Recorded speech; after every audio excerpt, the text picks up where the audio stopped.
Part 7 में हम देख चुके हैं मिस्टर गू जाओ की स्वीट में से खाने लगता है। आगे हम देखेंगे। आई सजेस्ट आप पार्ट 8 से पहले पार्ट 7 भी देख लीजिए, जिसका लिंक आपको ऊपर आई बटन पे मिल जाएगा। अगर आपको मेरी वीडियोस अच्छी लगती हैं तो लाइक और शेयर करना, और हाँ, कमेंट कर ज़रूर बताना। और ऐसी ही नई नई लेटेस्ट वीडियोस देखने के लिए हमारे चैनल को सब्सक्राइब भी कर देना। पार्ट 8 में हम देखते हैं मिस्टर गू जाओ को प्रैक्टिस के लिए एक स्टूडियो में लाता है, जहाँ का मैनेजर जाओ को ऑलरेडी जानता था। तो मिस्टर गू कहता है ये मेरी गर्लफ्रेंड है। मैनेजर के जाने के बाद जाओ पूछती है तुमने उसे ये क्यों बताया कि मैं तुम्हारी गर्लफ्रेंड हूँ? वो कहता है क्यों, क्या तुम नहीं हो? वो कहती है तुम्हें तो रिकॉर्डिंग के लिए मेन फीमेल यान को लाना चाहिए था। वो कहता है प्रिंस मो सिर्फ जाओ से ही बात करेगा। तो वो हंसकर रिकॉर्डिंग स्टार्ट करते हैं। वो दोनों इमेजिनेशन में पहुंच जाते हैं, जहां जाओ लव के बारे में बातें कर रही थी और मिस्टर गू वहां आ जाता है।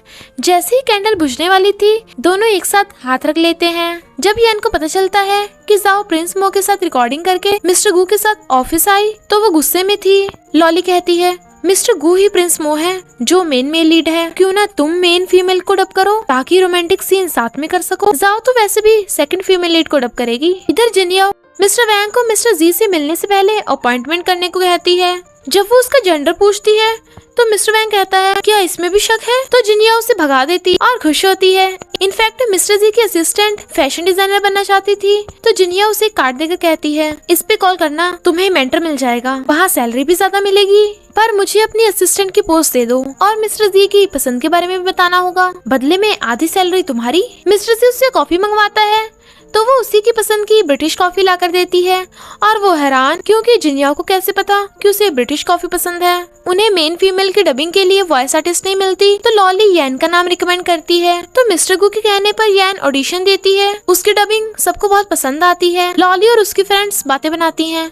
मिस्टर गू और यैन तो साथ में डबिंग कॉलेज में पढ़े हैं, कितना रोमांटिक है। और अगर यैन और प्रिंस मो साथ में डब करेंगे, कितनी रोमांटिक स्टोरी बनेगी। तुम्हें क्या लगता है जाओ? जाओ कहती है लैथ ही इम्पोर्टेंट प्रोजेक्ट है, तो उसे सीरियसली लो। रही बात रोमांटिक स्टोरी की, मुझे नहीं लगता ये हो पाएगा।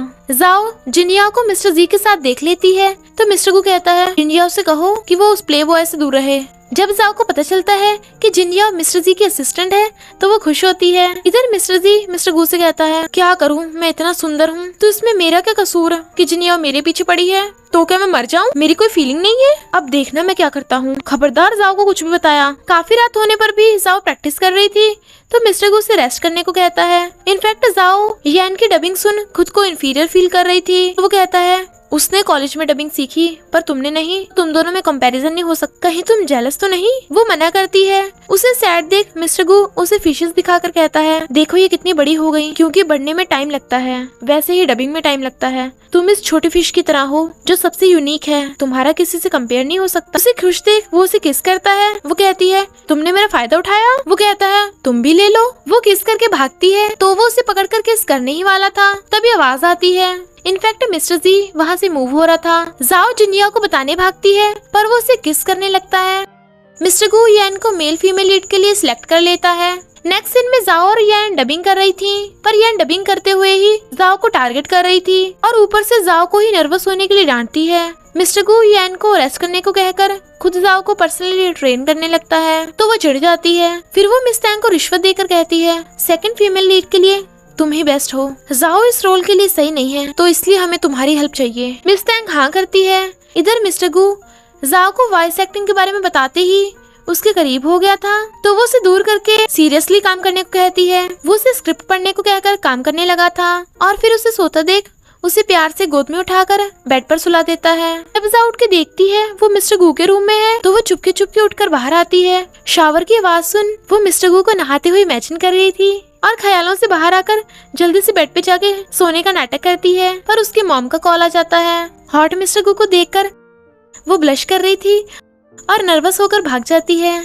जिनिया कुछ सेकंड लेट थी, तो मिस्टर जी से माफी मांगती है क्योंकि ये उसकी फर्स्ट मिस्टेक थी। तो मिस्टर जी जिनिया को सेकंड मिस्टेक कराने की तैयारी करता है। जिनिया जो फाइल्स के काम में बिजी थी उसे जबरदस्ती अपने साथ ले जाता है। जाओ मिस्टर गू को बाय कर जाने वाली थी, पर वो कुछ भूल रही थी और वो थी गुड बाय किस। पर दो गर्ल्स जाओ को मिस्टर गू की कार से निकलता देख लेती हैं। इधर मिस्टर जी एड के लिए फोटोशूट करवा रहा था, जिसे देख जिनिया खुश होती है। बेस्ट इक्विपमेंट्स और मीटिंग के सिलसिले में मिस्टर गू फॉरेन जाने वाला था, तो वो उन सबको कंपनी का ध्यान रखने को कहता है। वो जाओ को भी इस बारे में बताता है और साथ में कल की प्रेस कॉन्फ्रेंस में रिपोर्टर्स के क्वेश्चन का रिलैक्स होकर रिप्लाई करने को कहता है। जब वो बाय कर जाने लगा था तो वो सैड थी, पर मिस्टर गू लिफ्ट की बजाय स्टेयर से जा रहा था ताकि वो ज्यादा से ज्यादा टाइम जाओ के साथ बिता सके और उसे किस भी करने लगता है।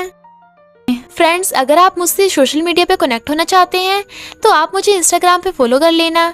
इंस्टा का लिंक आपको डिस्क्रिप्शन बॉक्स में मिल जाएगा। पाइनएप्पल शूट के बाद मिस्टर जी को पाइनएप्पल खाते हुए की शूटिंग करनी थी, तो मिस्टर जी इसके लिए जिन्याओ का नाम रिकमेंड करता है, जिसमें जिन्या को अफेक्शन के साथ पाइनएप्पल खाना था, तो वो ऐसा ही करती है। डायरेक्टर को तो ये पसंद था, पर मिस्टर जी उसे दोबारा खुश होकर खाने को कहता है। जिन्या काफी खुश होकर खाती है, पर मिस्टर जी फिर दोबारा, तो वो फिर खाती है और फिर क्या, जिन्या खाती हुई एक्टिंग करती है, पर मिस्टर जी बार बार उसे दोबारा खाने को कहता है। बेचारी जिन्या का पाइनएप्पल खा खा कर बुरा हाल था। डायरेक्टर को तो उस पर तरस आ जाता है, पर मिस्टर जी जिन्या को खाने के साथ डांस करने को कहता है। बेचारी जिन्या डांस करते करते खाती है, जिसे मिस्टर जी अपने मोबाइल में रिकॉर्ड करता है और देख देख बहुत खुश होता है, पर फिर सोचता है कहीं वो इतना खाने के बाद बीमार तो नहीं होगी, पर मुझे क्या। जिन्याओ जाओ के फोन में मिस्टर गू के रोमांटिक मैसेज पढ़ के कहती है, तुम दोनों का रोमांस मुझे बहुत हर्ट कर रहा है, एक मुझे देखो, मुझे कंपनसेट करना होगा। जाओ कहती है, क्यों ना तुम्हें पाइनएप्पल खिलाऊं, शायद मिस्टर जी के पाइनएप्पल से तुम्हारा मन नहीं भरा। जिन्याओ को पाइनएप्पल का नाम सुनते ही उल्टी आने लगी थी। जाओ कल के इंटरव्यू के लिए नर्वस थी, तो मिस्टर गू से खुश करने के लिए अपनी फोटो भेजता है, गुड नाइट लिटिल पोटैटो, ये तुम्हारे साथ है, तो वो खुश हो जाती है। नेक्स्ट डे जाओ की ऑर्डिनरी ड्रेस देख मिस्टर जी उसे थोड़ा ड्रेसअप होने को कहता है, तो जिन्या उसे ड्रेसअप करने ले जाती है। लॉली ये बात यैन को बताती है, तो यैन उसे एक प्लान समझाती है और फिर रिपोर्टर से कहती है, मिस टैंग की बजाय सेकंड फीमेल का रोल ऑर्डिनरी सी वॉइस आर्टिस्ट जाओ को दे दिया। मिस्टर जी ने तो जाओ के लिए एक्सक्लूसिव इंटरव्यू भी करवाया। इधर जिन्याओ जाओ का हल्का सा मेकअप कर रही थी, पर लॉली आकर कहती है, जिन्याओ तुम्हें मिस्टर जी ने बुलाया। उसके जाते ही लॉली उसका मेकअप स्टार्ट कर उसे ड्रेस चेंज करने को कहती है, पर वो मना कर रही थी। इधर सब लोग सेकंड फीमेल लीड का वेट कर रहे थे, पर वहाँ आती है मिस टैंग, जो सबसे बड़े प्यार से बात करती है और रिपोर्टर्स के सामने ऐसे प्रिटेंड करती है जैसे उसे नेपोटिज्म की वजह से जानबूझकर जाओ से रिप्लेस कर दिया गया, क्योंकि जाओ का मिस्टर जी के साथ काफी करीबी रिलेशन है। जैसे ही जाओ वहाँ आती है, सबके सब उसे देखने लगते हैं, क्योंकि वो बहुत ज्यादा ड्रेसअप थी। और इसी के साथ पार्ट 8 का एंड हो जाता है। बस थोड़ा सा इंतजार करना, फिर मिलेंगे नेक्स्ट पार्ट में।